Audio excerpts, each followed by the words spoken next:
This hall will make you a better badminton player. Let me explain why. This is the Wyse Active Hub in Singapore, one of the best halls in the world. And today we're gonna compare this hall with the best badminton halls in Denmark. You want to introduce yourself to the camera? Who are you? I'm Shrey and I'm from Australia. We're doing a video on, as you know, like comparing halls from Denmark to Asia. You're in Australia. Usually when you're training, but you're playing a lot of tournaments in Asia, right? Yeah. What would you say is like the biggest difference to the small halls in comparison to the big tournament halls? I think a lot of drift in the big ones. Like even this one is really big. I think bigger than the tournament hall we're playing in. And it's quite hard to time the shuttle, but it's really nice to be able to train in these halls. So you can compete in the big ones as well, because when I train, it's in the smaller holes and quite easy to play there, but training here is a good experience. Yeah. And how do you try to adapt to the drift when you play? You just have to be conscious when you're playing your shots and to put a little bit of more power or less power according to the drift. But yeah, it's a new learning experience every time I'm playing a different hole. We're starting off the training with a bit of rolls, so what we usually do in our training in Denmark. Today we have two guests in our training from Australia and Canada. A very good thing about this hall is that it's so high and there's actually some drift, so you get to practice lifts during those kind of hard conditions where you can play outside pretty easy. So it's very good to learn how to control the lifts with the fingers. You have to wait for the shuttle way more, and the game goes way more into the height, which is for me, like I'm not used to that at all.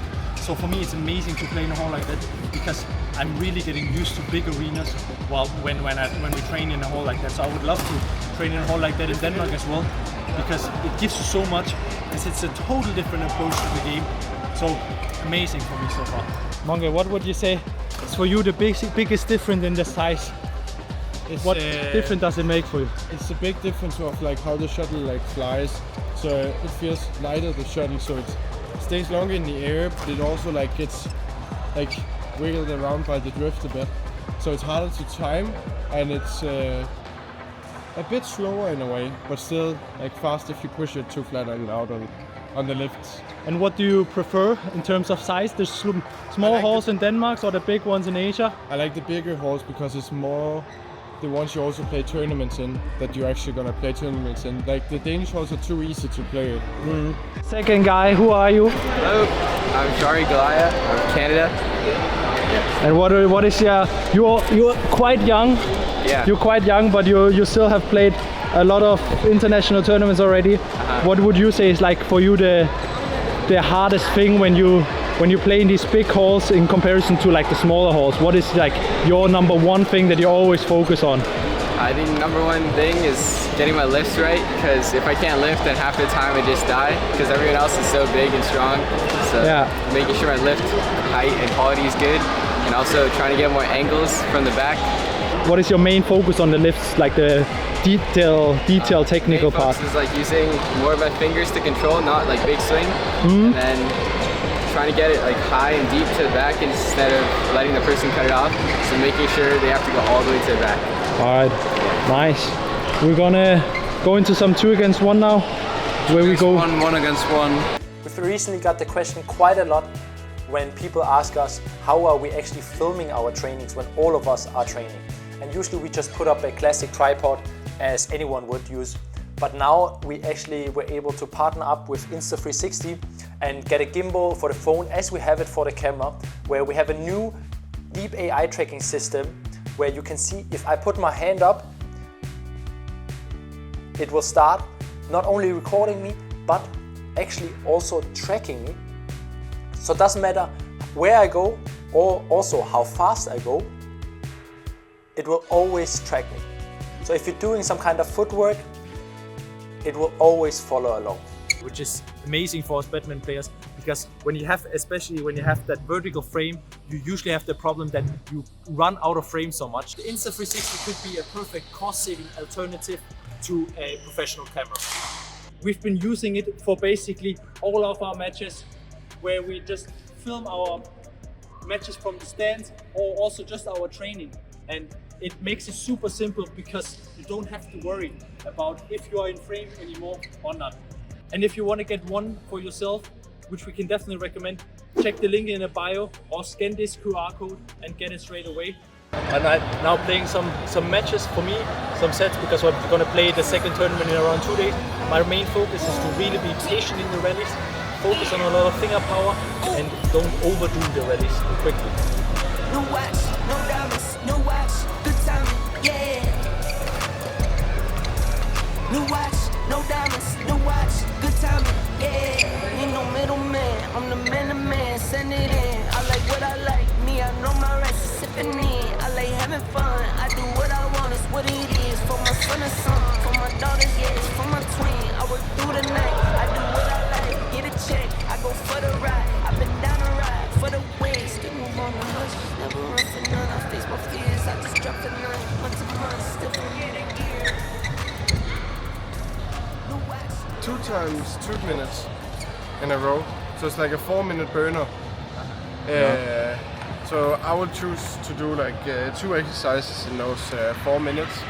So the first 2 minutes I do a bit hard exercise, just back court, front court, back court, front court, until I give it away, and then I'm in defense until they lift again, and then it's back court, a bit more pattern, and then in the second one I go the tons of diff, where it's just normal rally, until I choose to make a change of pace with a like hard attack, and then on the front I can lift.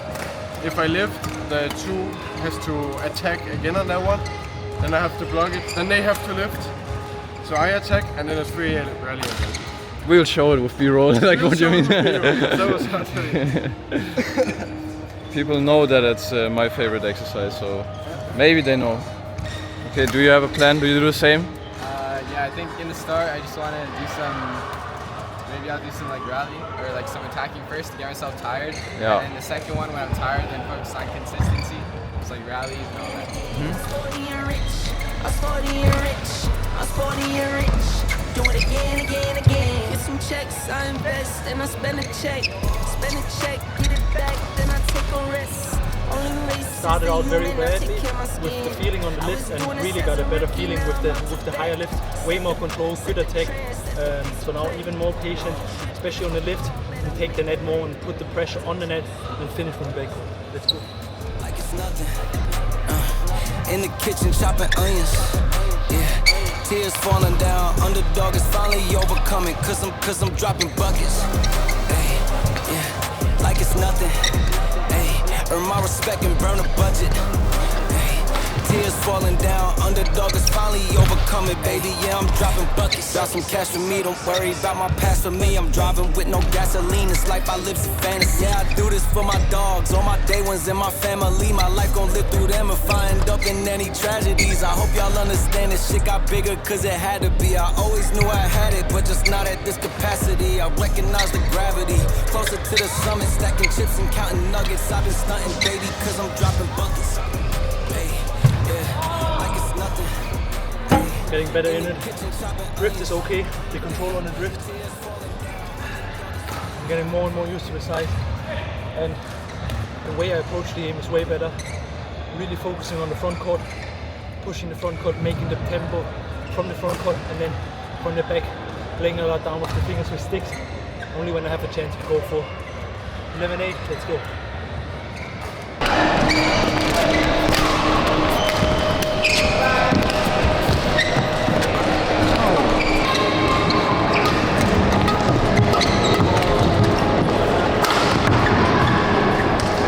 It just feels like a different sport here, completely different, because you can change the time so much with your strokes. Like if you lift very high, the rally is just reset if you lift with good quality, and no matter how much pressure somebody puts on you, if you have good quality on your lift, there's nothing somebody else can do or your opponent can do, because he's just forced to the back of the court and he's just standing when you lift real high. So I would say it's a totally different sport in Denmark, because there you can't really lift as high, and if you think about it, all the big international tournaments, that's where we want to go, right? They're all in halls like this, so it would be really nice to train in a place like that. That doesn't mean that the Danish halls are bad. They're just very different. That's also a very hard one for me personally because it is so new. So right now it's very tough for me to adjust to the drift. Right now in the last match against Monge, for example, I could really feel that the drift changed and there was coming a lot of side drift that was affecting the net a lot. So I could really feel that I have to get more into the net. And these kind of adjustments are amazing to have, that I notice them, but it's right now very hard for me to do. But I feel like with every time it gets better for sure. So to sum up this video, you can see this is a very huge hall and there's a lot of drift in here, which also makes it very nice for like players that play tournaments, because you get these like tournament feeling conditions with both the drift and the hall size. For amateurs as well, it's amazing. You have all the facilities you need to play badminton. You have so many different courts here and you have so many people playing also, so it's nice to also meet people here. You can go with your friends here. There's a gym you can play. There's cool ass Victor shop where they have the best gear for sure. And there's a food court nearby. So if you're ever in Singapore, I think you should definitely go to Wyse Active Hub and check it out. Welcome, we are here at Apartment Coffee, number 2 coffee in the world. And me and Mongo, we have tried in Vienna already. I think the quota is number 3 or 1? 3, 1 in Europe maybe. So like it's a quota is on our number 1 right now. So we have a proper coffee rating today. We have Shrey with us, who has never drank any coffee.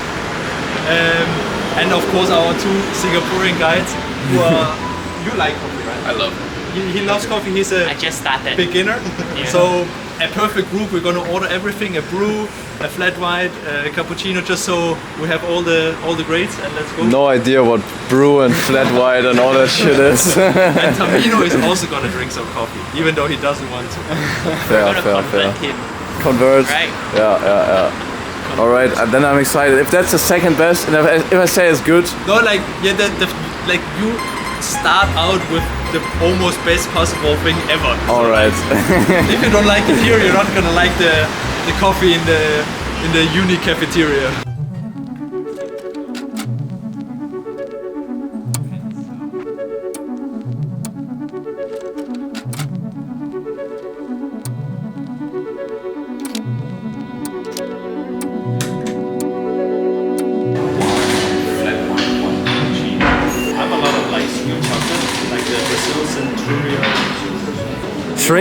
Shrey's, I think Shrey's genuinely scared. If you look at his face, he's genuinely scared of coffee. Bro, what's gonna happen? Like, you're gonna be awake for 3 days? I already can't sleep. A flat white is 2 espresso shots with milk. We wanted to get you also a cappuccino, which is like a bit of a weaker version, but they didn't have it because it's only for bitches, so like. So now we get a flat white, and you all go. You Tamino as well. You go at the same time. We got 2. Thank you. that they look forward to the hot chocolate they want. That's the most exclusive hot chocolate I've ever seen. All right. Flat white for the first time.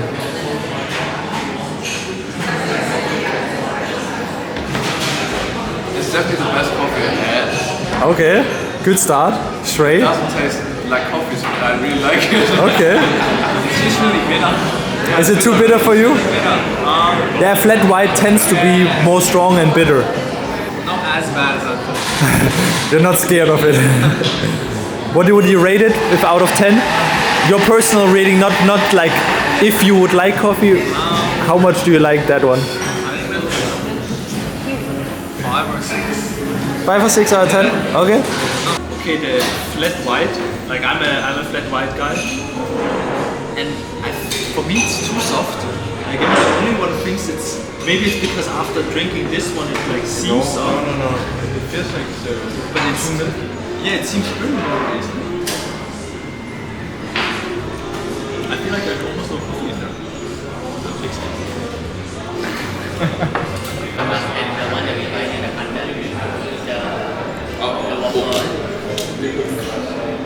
It doesn't taste like hot chocolate. It's not just it's not the normal hot chocolate, but yeah, I can feel the orange. It's very. I can taste the orange. It's very. I can see how like people would like it. Right, it's sophisticated. Yeah, it's very like. The question is, are we sophisticated enough for it? Yeah. And I think the answer to it is no. I'm just a McDonald's hot chocolate guy. We have to be honest with ourselves on that one. Okay, now we got the last brew. How do you know her? I got the proper brew. Monkey, your time to introduce. Juan Herrera Geisha. It's with notes of mandarin, red berries and jasmine. So usually the geisha is a bit more tea-like. It's it's the most rare and expensive bean in the world. It's a bit more floral, I think, tea-like. So it's tested. Is this tea? It's a bit more tea-like. It's still coffee. Give it a go. Yeah, that is not as bitter. The brews are overall not as bitter. They're more. The espresso shots are more. Come on, Shrey. Go for it. You go, girl. It's more sweet. Still not my type. Too bitter. I'm more like Tea Tarik. Tea Tarik? Yeah, I love Tea Tarik. What is that? I try finding it. Tea. Oat milk tea. Indian style. Okay. What is? Would you say this one is better or worse than the flat white? Yeah. What would you? Which one is? I think I like the flat white. More. Yeah. Also very soft. But the hot chocolate is Very soft. Very soft. Almost no coffee in it. What do you think about that, Peter? It's very good. So good. Oh, he's doing like the proper like wine. You like that the most? What would you say here? It's alright. It's alright. Alright. It's not. It doesn't seem too happy. Great. Is Manga pleased with it or? I think it's very good. I like it, but it's not like the typical coffee taste, I would say. Okay.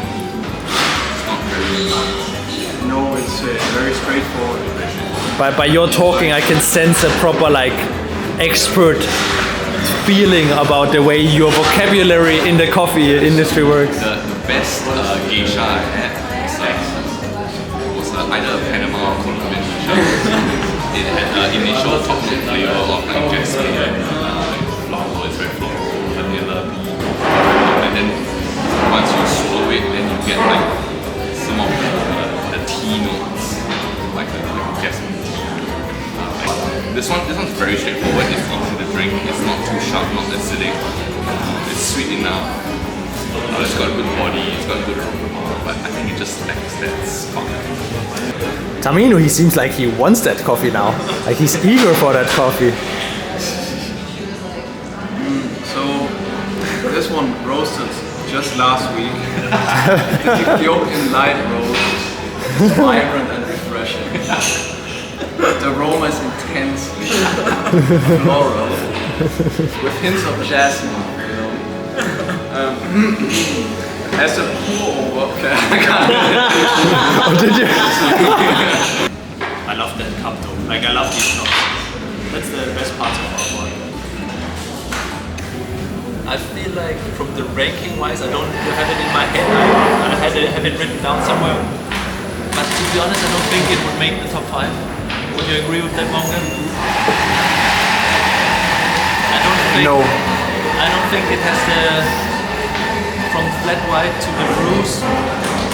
I think it does nothing wrong, but For me, it fails too much on the milk coffees. on the milk coffee, that's true. The bruise, like the espresso Brazil were really good, also fine, but the flat whites are too disappointing. But- Now in the comments there was a lot fighting in in the last video was a lot writing apartment coffee. So maybe write what is your favorite one. Maybe we tried the wrong things. Maybe there's like one top favorite of all. Anyways, apartment coffee not being in the top 5.